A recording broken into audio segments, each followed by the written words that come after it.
और चलिए इस बीच लिए चलते हैं समस्तीपुर, जहां पर चुनावी रणनीतिकार प्रशांत किशोर प्रेस कॉन्फ्रेंस कर रहे हैं। शहर कस्बा देहात पैदल चल के जाने का प्रयास करेंगे। उस समय का अनुमान था कि 1 से 1.5 वर्ष में करीब 3,500 किलोमीटर पैदल चल के इस काम को किया जा सकता है। 2 अक्टूबर 2022 को गांधी विद्यारवा आश्रम से ये पदयात्रा हम लोगों ने शुरू की और तब से बिना ब्रेक लिए हुए, ये बात मैं आपको फिर से एम्फसाइज कर देता हूं, 2 अक्टूबर 2022 से जब चलना शुरू किया है तब से ये पदयात्रा रुकी नहीं है। पर्व त्योहार, जाड़ा, गर्मी, बरसात लगातार हम लोग चले, घर नहीं गए हैं, गाड़ी का कहीं उपयोग नहीं किया है, एक कदम भी गाड़ी पर नहीं बैठे। और मैं रोज अपने गांव में भी जब पदयात्रा में जाता हूं, अपने साथियों को भी बताता हूं कि गाड़ी, अभी भी आपने चर्चा सुनी होगी, लोग बताते हैं कि गाड़ी से जाइएगा तो ज्यादा लोगों से मिल पाइएगा, ज्यादा जगह विजिट कर सकते हैं। तो हम लोग की जो पूरी सोच है कि पदयात्रा में कितने किलोमीटर हम चल रहे हैं, कितने गांव में जा रहे हैं, इससे ज्यादा जरूरी है कि पदयात्रा के मकसद को पूरा करने के लिए इसकी शुद्धता और ईमानदारी, इसको पूरी तरीके से सुनिश्चित किया जाए। इसी वजह से गाड़ी का प्रयोग अभी तक नहीं करते हैं या बीच में कहीं ब्रेक नहीं लेते हैं। आज पहली बार इस पदयात्रा को ब्रेक के लिए में लिया जा रहा है, तो ये मेरी जिम्मेवारी बनती है कि मैं पत्रकार बंधुओं को ये बताऊं कि ये ब्रेक क्यों लिया जा रहा है। पदयात्रा शुरू होते समय मैंने घोषणा की थी कि अगर शरीर से बीमार नहीं हुए तो कोई कहीं रुकेंगे नहीं। बीमार मैं अभी भी नहीं हूं, पूरी तरीके से स्वस्थ हूं, लेकिन वैशाली में चलते हुए मुझे अपने बाएं पैर में तकलीफ हुई पहली बार। सुखी में वहां हम 5 दिन रुके हुए थे। डॉक्टरों ने अपनी ओर से जो इलाज समझा वो किया और राहत भी मिली, फिर सुखी से चलना शुरू भी किए, लेकिन फिर से वो मसल टियर बढ़ गया है।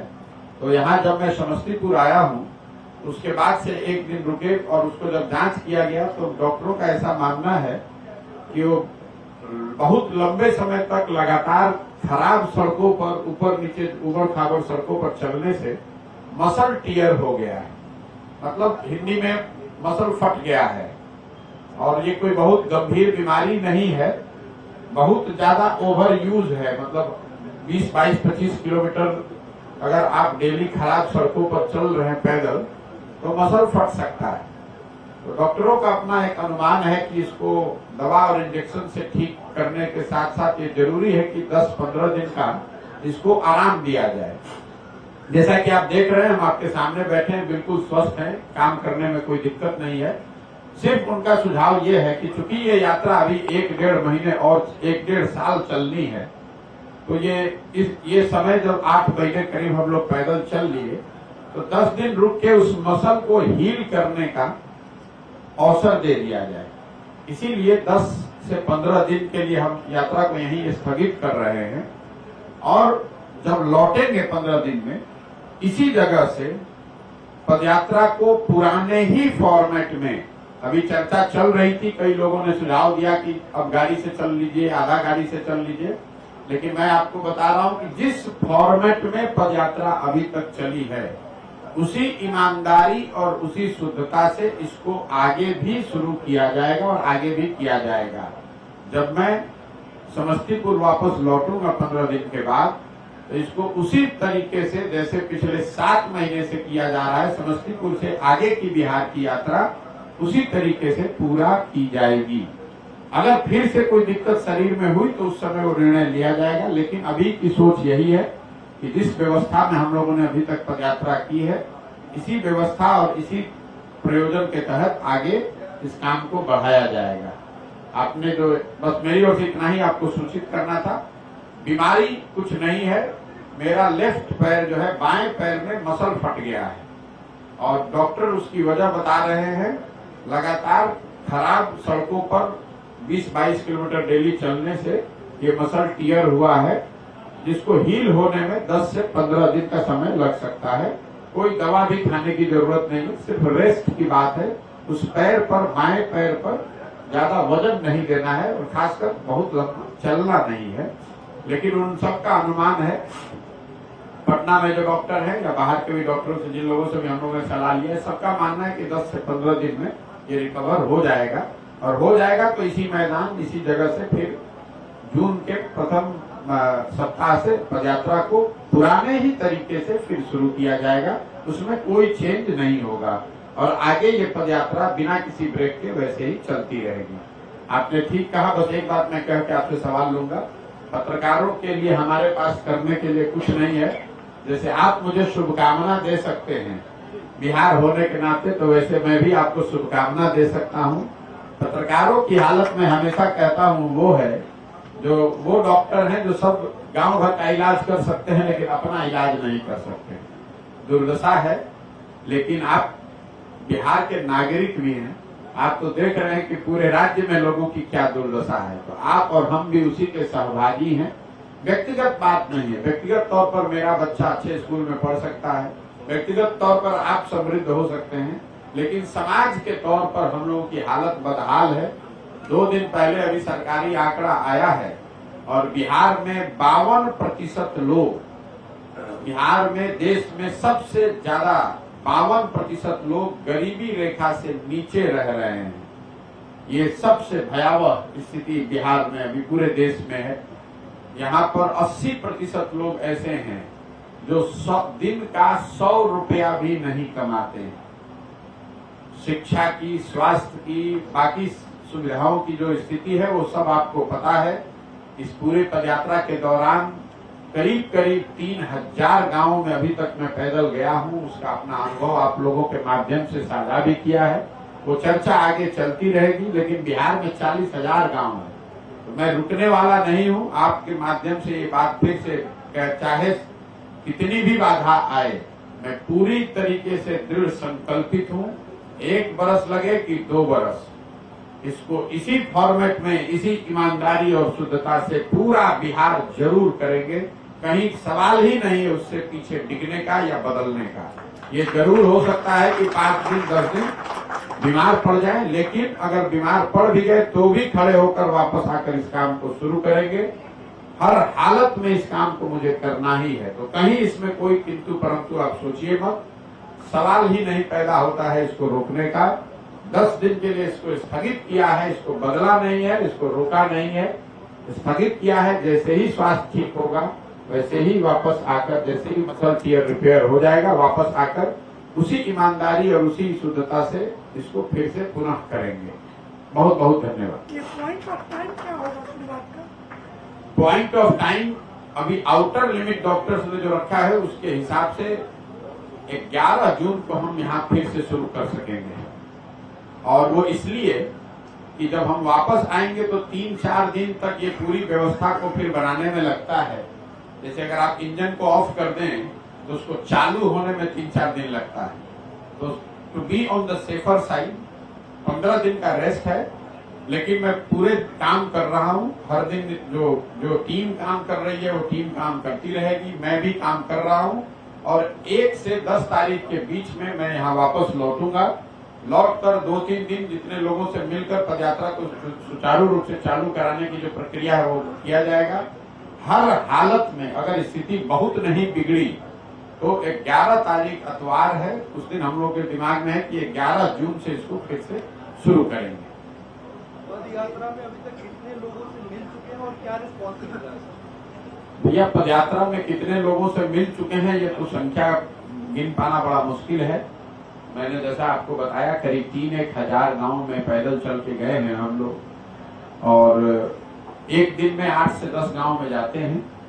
अभी तक का जो अनुभव रहा है वो तो जब मैं जिस दिन आया था मैंने बहुत विस्तृत तौर पर सारे पत्रकार बंधुओं से आपसे चर्चा की है, और फिर जब हम वापस आएंगे तो प्रखंड वाइज मिलकर वो बताते ही हैं। मुझे लगता है कि आज की प्रेस वार्ता इस चीज के लिए नहीं है कि अभी तक का अनुभव क्या है। कोई आपके जनरल सवाल है तो? एक सवाल इधर से पूछना चाहता हूँ। मैं न्यूज 18 में काम करता हूँ, और जब आपने यात्रा शुरू की थी भितियरवा से, उसके पहले मैंने आपका डिटेल इंटरव्यू भी किया था।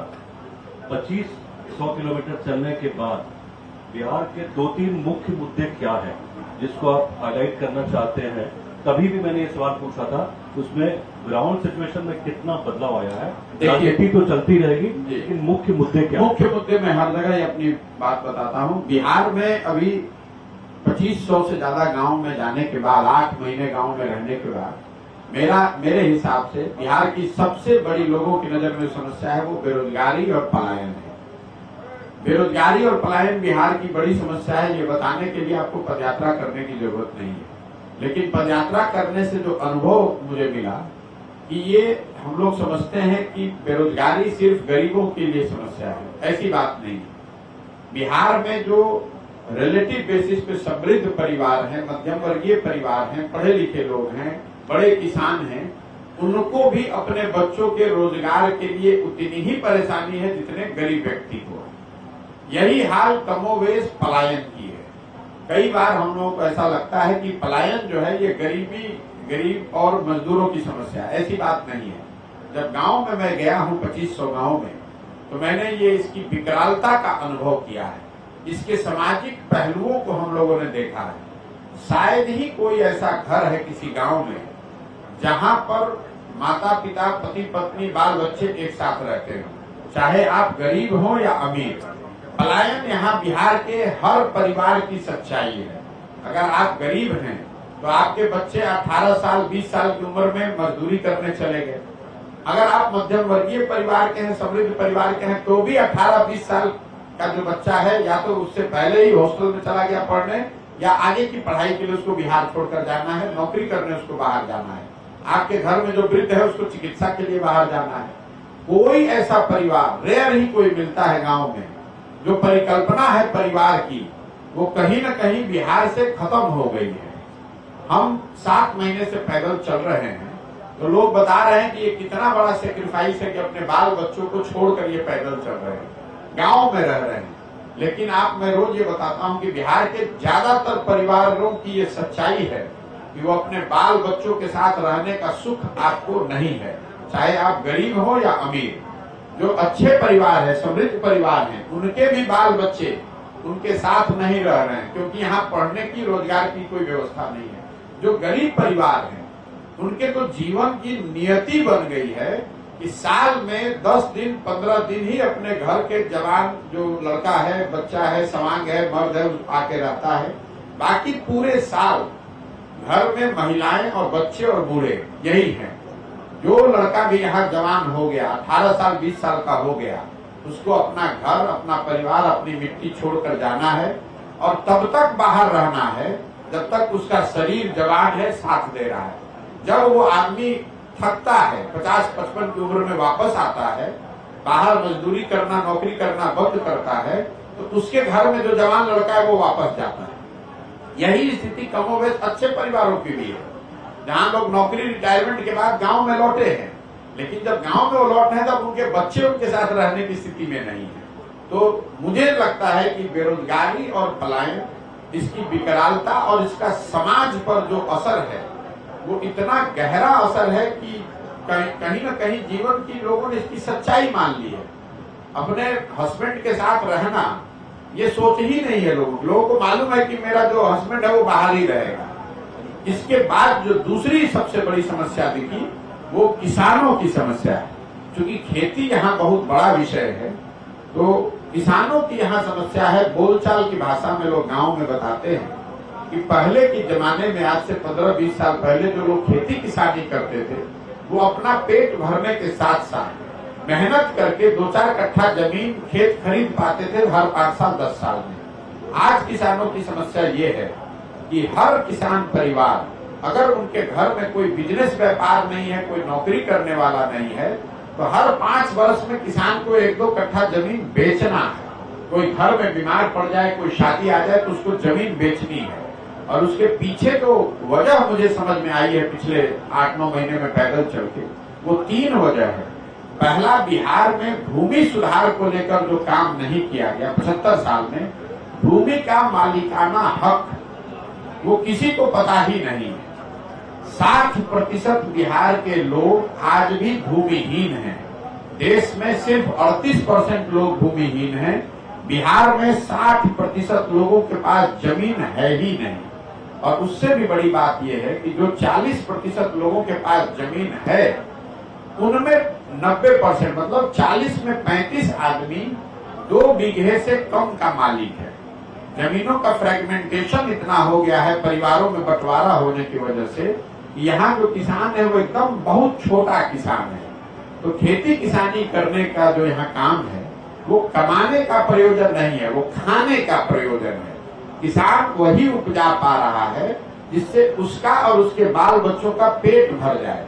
वो किसानी करके आमदनी का प्रयोजन नहीं है। सरकारी आंकड़े जो बता रहे हैं कि बिहार में 4 से 5% किसान ही आमदनी कर रहे हैं, बाकी लोग खेती करके अपना और अपने बाल बच्चों का पेट भर रहे हैं या फिर वो खेत में मजदूर हैं।